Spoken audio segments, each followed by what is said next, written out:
Good evening and welcome to BronxTalk. According to the latest New York State Health Department statistics, out of the 5 boroughs, the percentage of adults who experience food insecurity is highest in the Bronx at 39%, which is obviously a very troubling number. One of tonight's guests is the founder and director of an organization that not only works collaboratively with other organizations to provide fresh food to Bronx communities, but also provides cooking demos to help Bronx people help themselves. The other guest is about to reopen one of the borough's largest and most popular food markets. So tonight we'll take a look at the efforts to address food insecurity and provide for a healthier Bronx. Please join me in welcoming the founder and director of Bronx Eats Incorporated, Gail Schorsch. Nice to have you with us. Thank you so much for inviting me. And the market manager from the ever-popular Riverdale Y Sunday Market, Shira Silverman. Nice to have you with us. Thank you very much. And of course, this is the market that I go to every Sunday when it's open, and it's going to be open soon. Let's start with you, Gail. Let's just talk about Bronx Eats, founded in 2019. What was the concept then when it got started? What was the idea to say the Bronx needs Bronx Eats?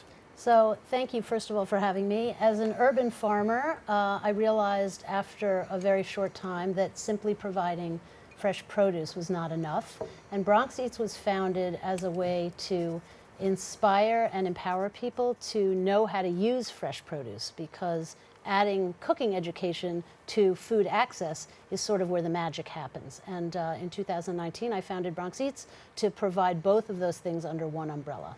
Something you said there was fascinating to me, because it's a concept I've heard from some of my friends, et cetera, et cetera.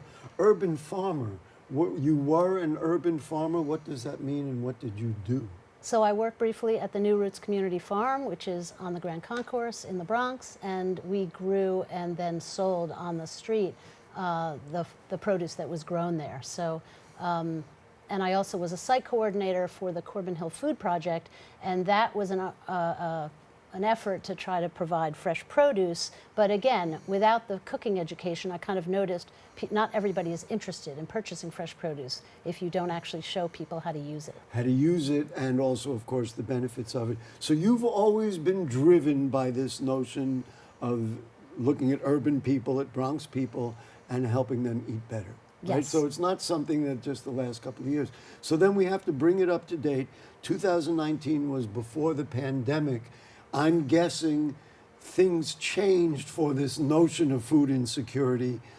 Have you had to do anything from the original conception of Bronx Eats to comply with the needs, of course, that we have right now? Yes, absolutely. So food access in the Bronx was always a goal for Bronx Eats, but pre-pandemic, we were focused mainly on offering cooking education throughout the Bronx. We have many, many partners, but once the pandemic hit and food insecurity became even more dramatic in the Bronx, with food prices jumping by 20% since the pandemic started, Bronx Eats began organizing to launch the Fordham Farmers Market, and now other fresh produce distribution opportunities in the Bronx. So we've taken our cooking education work and now combined it with the food access work, and really believe that when you can combine those two, you have a much more effective proposal and offer. One of the things we're going to do before the end of the program is talk more in depth about the cooking aspect, but I want to get into the farmers market aspect, and that's why we have my friend Shira here.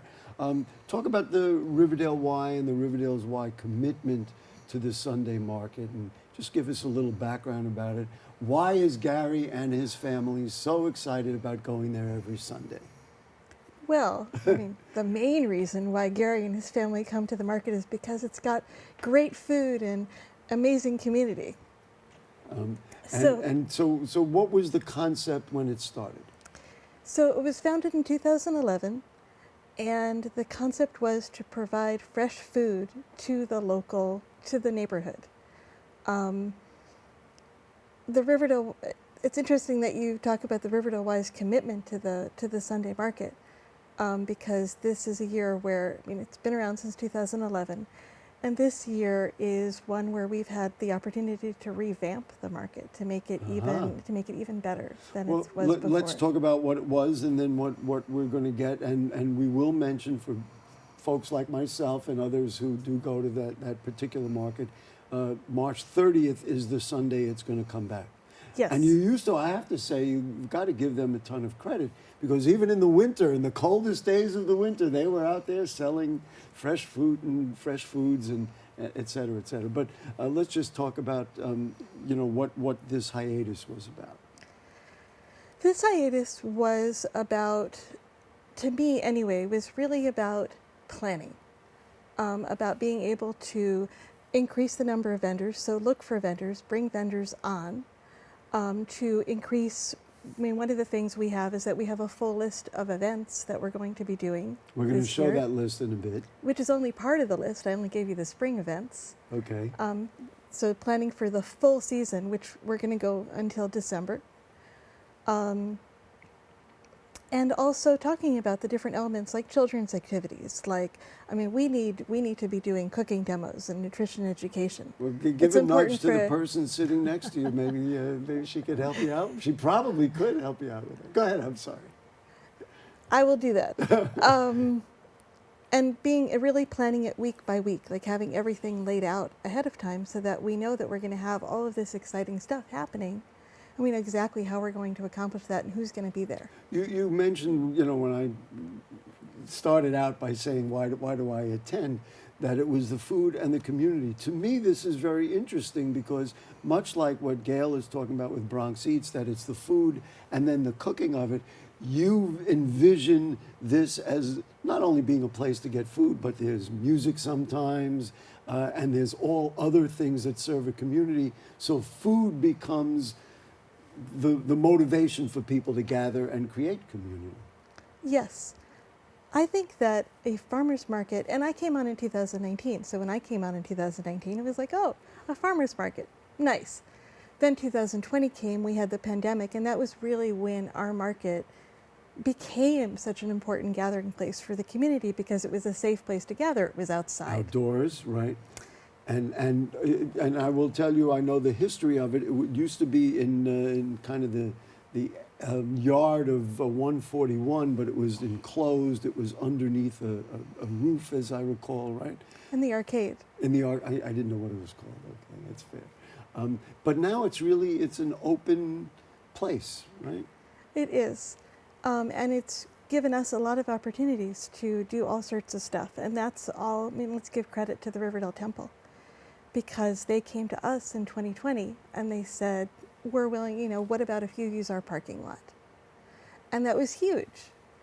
And that's another, I have to interject, that's another example of community. So here's the Riverdale Y, which has a number of activities and other things, but here was the Riverdale Temple saying, well, wait a minute, we can participate also, right? I mean, this to me is like a global effort that I think can be duplicated in other places of the Bronx and everywhere.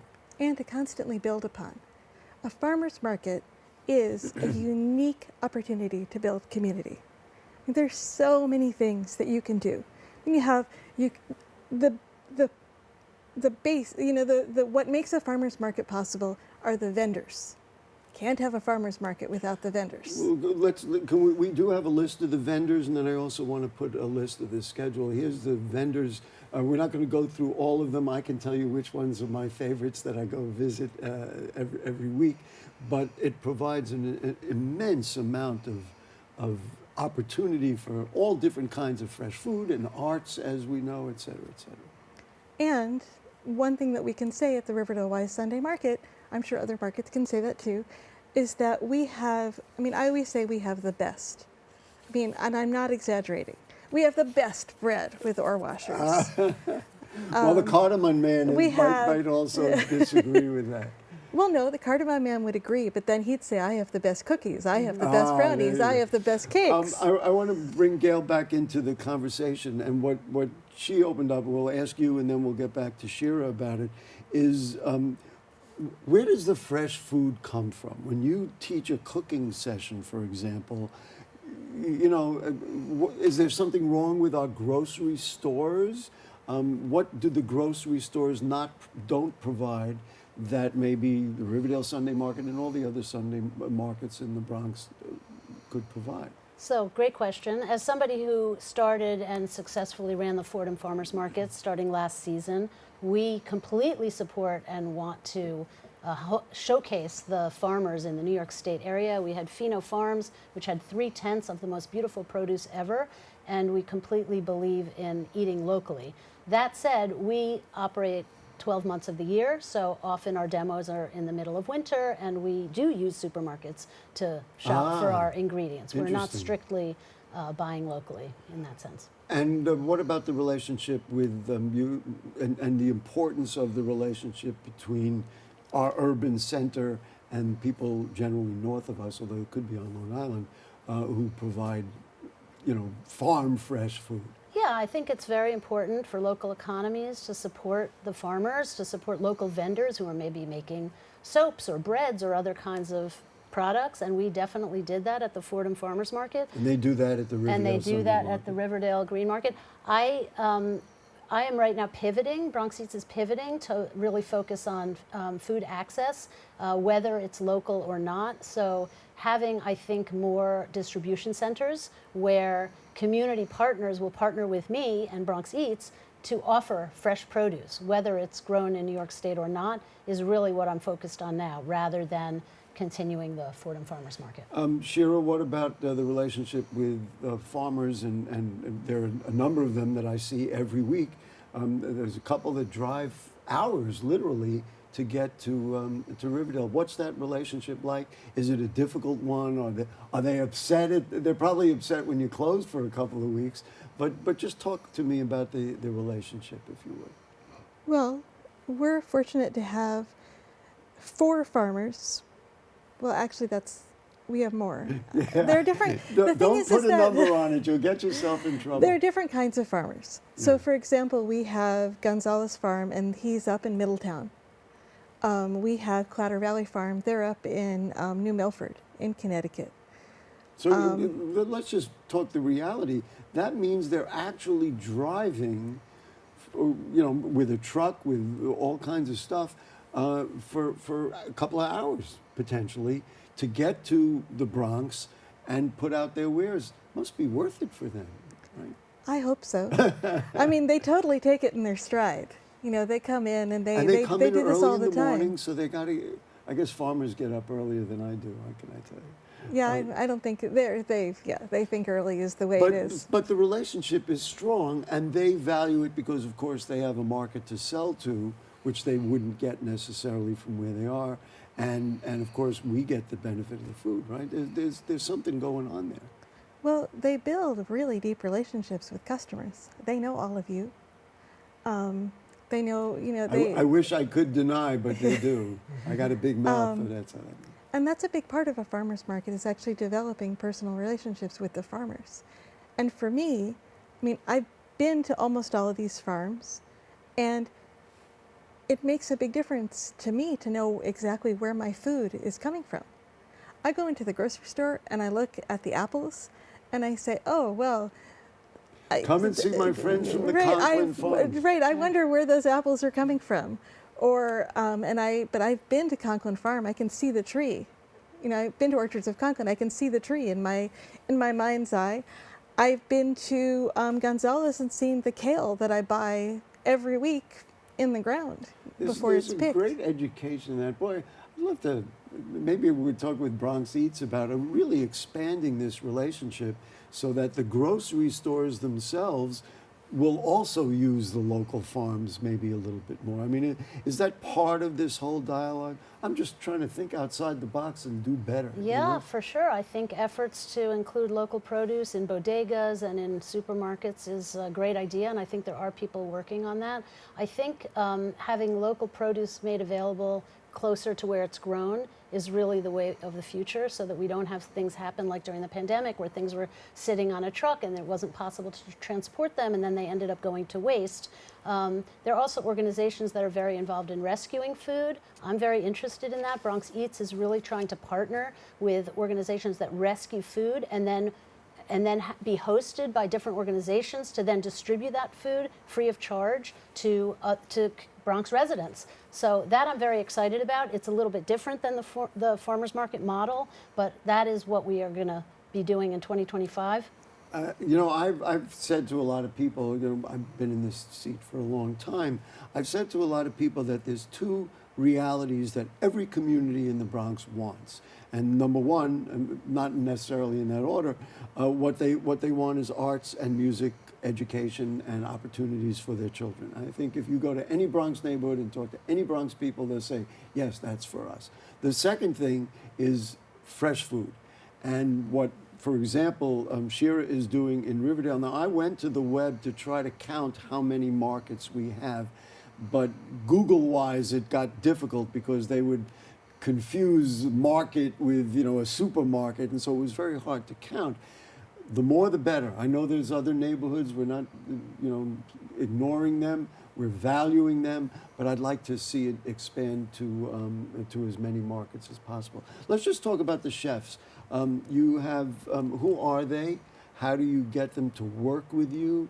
And you know, I know you have interns, you have people who volunteer. Just talk about that community that you work with. Yeah, so since 2019, I've been working with all kinds of professional plant-based chefs from New York City, and I vet them, I work with them, I have great relationships with them. I find them sometimes through the grapevine, and the list has grown. Are they local people generally? They're all local. They're all local. All local, specifically Bronx? Not specifically Bronx. We New York have City. some Brooklyn and Manhattan chefs who I work with, but they're all New York City based, and they're all plant based also, because the demos that we do are all focused on fruits and vegetables. You told me, and I thought this was fascinating, that one of the next agendas is to work with organizations rather than, you know, set up at a farmer's market, that it might be more effective to work with organizations. Talk to me about that effort.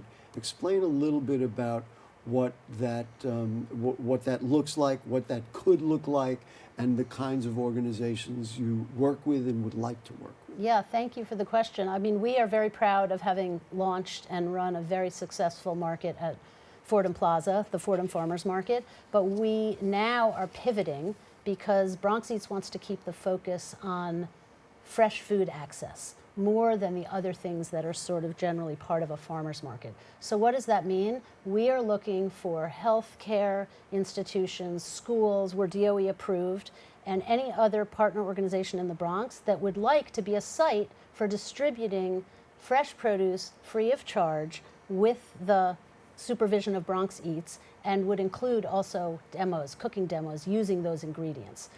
We have recipes that we pulled off your website, so we can show some of the recipes.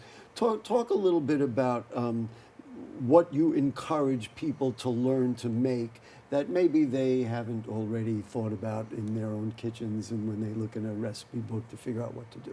Yeah, I don't dictate the recipes, but my chefs have made so many wonderful different kinds of plant-based salads, lentil stew, sloppy joes, tortillas, you know, fresh green salad with all kinds of, you know, orange miso dressings, and just you name it. We have covered pretty much any delicious plant-based recipe you can People think of. I've just seen a couple of them. Those are all available on your website, Bronx Eats, et Yeah, cetera, most et of them cetera. are. Shira, I want to talk about what is coming up in your market. We have a list of the new schedule that we're gonna put on the screen. But what are the kinds of things you try to do outside of food that become special, you know, that you've spent the last couple of weeks, several weeks setting up? Well, I'll look at my schedule. Please do. What do we got? So so we're going to have our grand reopening on the 30th. Right. And then on the 6th, we're going to have a children's clothing swap, and it'll be a kids' day. It'll be a day with a lot of activities for kids. And so it's kind of two parts. The children's clothing swap has been going on for a couple of years. And so basically people just bring clothes that they want to get rid of, and then you have the opportunity to recycle them, so to speak, and people get them. We have two amazing moms who come, and they're the ones who basically do the whole thing. I set up the tables and the tents, and then they have everything. They set up everything. And I got they to tell bring you, in. there's a ton of them. There's a ton of them. So if you're there's a looking for ton. children's clothes, go ahead, keep So going. for We have example- the schedule. We'll get it up on the Yeah, screen. so for example, last year there were so many things that we ended up giving all the stuff at the end to For the Bronx. Right. Because the For the Bronx gives everything to local shelters, so it gets Right. used. And keep going down the schedule. Go ahead. Okay, so then we're having a brand new event called May the 4th Be With You, which is going to be On May very, very exciting. And a Comic-Con. It'll be a Comic-Con. And so kids will come dressed as, we presume, they'll come dressed as their favorite superheroes? I mean, is that what we're talking And about? adults. And Don't adults. forget about the adults. I probably won't. Don't be mad at me.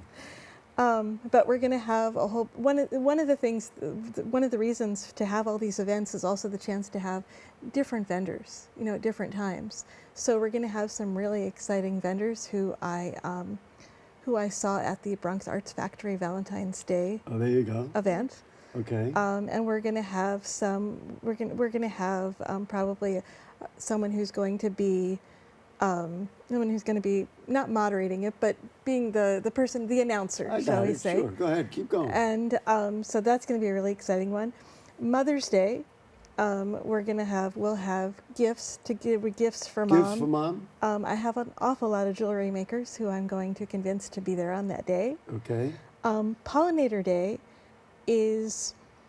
we've been doing Pollinator Day. I think this is the 5th year for Pollinator Day. It's with Art for Aid. It is the brainchild of Rick Feldman. And it's sort of our environmental fair, but it is very specifically And pollinator. what pollinator? This involves selling of fresh honey, we presume? What it is all of our local organizations that are focusing on these issues. They're all coming to the market, and we set them all up, and they all Wow. have tables, and they interact with everybody, Okay. and they do all sorts of Keep activities, going, and it's keep great. going. Okay, we're going to have a kosher fest. That's brand new. That is in the works. And I'm working with our Director of Community Engagement at the Y on that one. Father's Day. We put out a survey last year, and someone complained that we had done nothing for Father's Day. She was really I disappointed. didn't complain, it wasn't me. And it wasn't you. And she was actually upset on behalf of her husband. And so now you're going to do so something I said, for well, we have fathers. to do something for Father's So Day. every Sunday, essentially, or many Sundays, there's going to be something special at the Sunday Yes. market. And also not to stereotype, but we're also going to have a repair cafe for Father's Day. And a repair cafe is actually a global movement to repair objects that would otherwise be thrown away. Oh, that's interesting. There's a very active I got about 80 of them, so that's... there's a very active repair cafe movement in the Hudson Valley, and so we're also looking for Before people we leave, who do we're going to repairs. show the address and everything else. For you, Gail, what is the lasting message that you want to give to the people of the Bronx about Bronx Eats, what the opportunity is? One of the things which we didn't mention, a lot of the food you work on is free. Yes. So Yes, that's we're rather developing extraordinary. this new project, and we are actively counting on community partners to reach out and join us in this critical effort. We know we have an epidemic around food insecurity, and SNAP is now on the chopping block. We know Medicaid is on the chopping block. We know at least one Social Security office in the Bronx has already been slated for closure. Oh, I didn't hear that. 7,000 people have been laid off in the Social Security office. So we know that food insecurity is just worsening, and we would love to partner with other Bronx organizations that would like to host us. And the hosting would involve potentially having a space to show cooking demos, chef demos. Correct. They'd invite us in. We would offer produce free of charge to the people receiving it, and we would bring in professional chefs to offer demos side by side with that produce. They can get to you through the website, Yes. BronxEats.org. Well, Gail at BronxEats.org is the easiest way to reach me. Gail, Gail, at BronxEats.org. I would be so happy to hear from any Bronx organization that would like to address food access with our help, and obviously... I just think of so many of, Food we education. deal with here on BronxNet, so many of the organizations that do these kinds of things. Working with communities and try to address these things. Sounds to me like, and much like Shira does with collaborations with others, putting these kinds of things together literally builds a stronger Bronx. Absolutely, absolutely. That's what the goal is. Shira, let's put up the address now, and so people will know where to go. Beginning March 30th, so we've got a week or so. It's at the Riverdale Temple, 4545 Independence Avenue, every Sunday from 9 a.m. to 2 p.m. I can tell folks it is very reliable. We use it as an excuse to take a nice long walk on a Sunday, and that's one of the benefits of it, as well as seeing a lot of our friends, et cetera, et cetera. Last words, a message to the people of the Bronx about the Riverdale Sunday Market? Well, I'd actually like to say that, I mean, one of the reasons why it's great to be here with you today is because, I mean, we're in Riverdale. We're always reaching out to the surrounding communities, but it's so important that we're all together. We're all together in this. We're trying to provide food to the community in one way or another. We're all trying to build community, and that's pretty amazing. Yes. That's really the main thing. All right, Shira Silverman from the Riverdale Y Sunday Market, thank you so much for joining us. Thank you for helping feed my family every week. We appreciate that. And for you, Gail Schorsch, Bronx Eats, it's a tremendous concept. It couldn't be anything more fundamental for people and people in the Bronx than eating better and eating fresher food and learning to cook, et cetera, keep the kids healthy. Thank you so much for everything you do. Thank you very much. Okay, that will do it for Bronx Talk this week. We thank our producer, Rebecca Hemick, our director, Will Guzman, Urelis Encarnacion's on graphics, Ian Neville is on audio, the editor is Yenelsida Diaz. I always address the cast of thousands of us here in the studio, but Marty is with us every week. We appreciate her work. And of course, to you too, it's the people of the Bronx that make BronxNet what it is. So if the curtain don't fall and the creek don't rise, we'll be here next week. Good night.